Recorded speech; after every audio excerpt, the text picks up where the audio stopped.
One more thing. Don Lemon is a racist.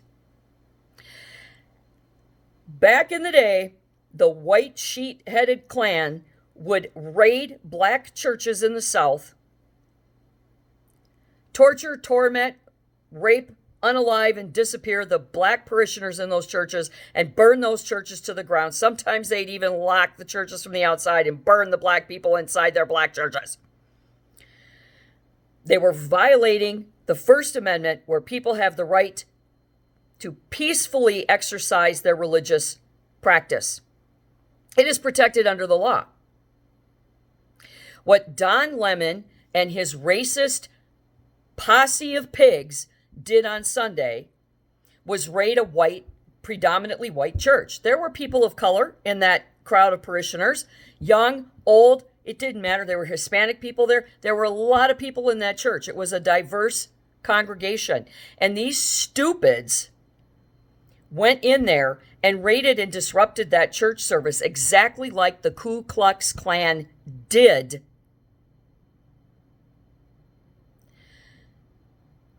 during the Restoration era and up to the Civil Rights era. And as I have said repeatedly, poly-parroting here, being a racist is not specifically defined as a white person hating on a black person. It is anybody of one race hating on and actively harming somebody of a different race.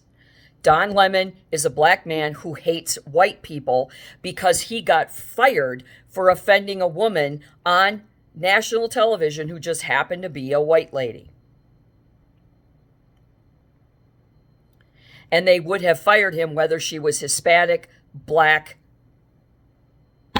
a green friggin' Martian from the moon. It wouldn't have mattered.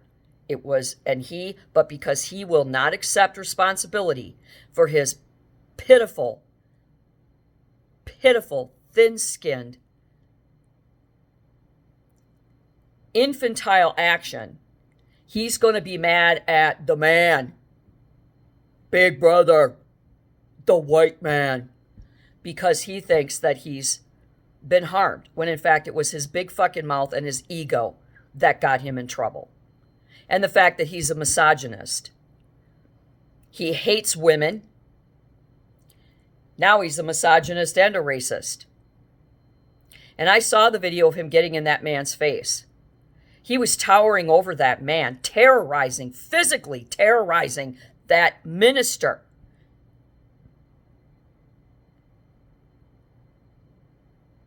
And pulling that racist shit.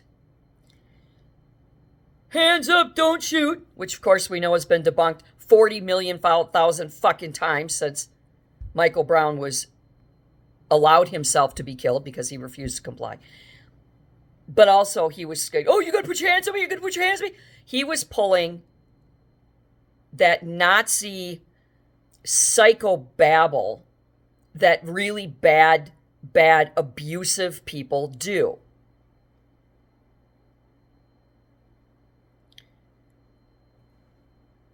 Oh my God, oh, I just hit myself. Oh my God, I assaulted myself.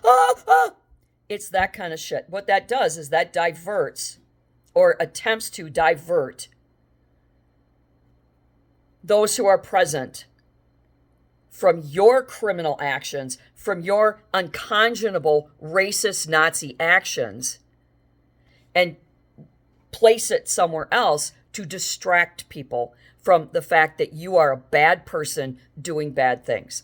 Don Lemon, you are a Nazi, you are a racist, and I bet you're a card-carrying Klansman as well. And shame on you, and I hope you end up in front of a judge, at the very least, trespass orders, harassment orders will keep you up to a mile away from that church. I hope you get a harassment order because that goes on your record. I hope you get trespass. I hope you get fined for putting your hands on a clergyman.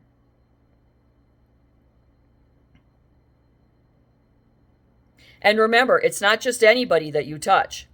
There are certain groups of people in certain situations where if you touch them, if you put your hand on them, it's enhanced charges. I don't know. Maybe we need to look up if threatening the life of a clergyman is an enhanced charge, especially while he was in defense of his flock. He was in that church. He was responsible for that church and those parishioners. I can't imagine the burden that man had. And also, too, there's this element attacking churches in our day, aside from the racist tones and the antichrist tones. It also has a tone of jealousy, because people who are jealous of Christians are people who are terrified that if they wanted to ask forgiveness for their sins, that they would be held accountable. They would have to atone. Didn't Malcolm X or Louis Farrakhan or somebody create the Day of Atonement for men in their religion, where they had to come together? It was like father and son kind of thing, and they have to come together and they have to publicly be accountable, or group-wise be accountable and atone for the awful things that they may or may not have done during the year. Kind of like, I think they're Muslim. I don't know. I believe they might be Muslim, but they have this Day of Atonement, just like Christians have confession. Well, some Christian religions have confession. But Don Lemon is a racist, a Nazi, probably a member of the Klan, definitely misogynistic, jealous that these people have a free heart lifted up by God, their God, but he doesn't have a God, so that's why he's drifting.